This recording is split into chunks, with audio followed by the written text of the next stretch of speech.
Hey guys, today I'm going to tell you why Samsung A17 is overheating. Does it have heating issues?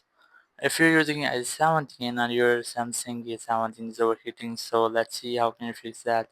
Basically, there is no any overheating issue in your phone if you use many apps in background, especially games. So it normally overheats sometimes. So you must have to close all background apps and must just restart the phone, and you just have to do not use your phone almost for 10 minutes and then it will recover and it will be cool. So just restart your phone, just go to the control center, and here you'll get the power icon. Just tap on it, then tap on restart option, then tap on it again to restart your phone, and after that your phone will not overheat. So that's how you can easily fix your overheating issue in your Samsung A17. Thank you very much for watching the video. Until next video, bye bye.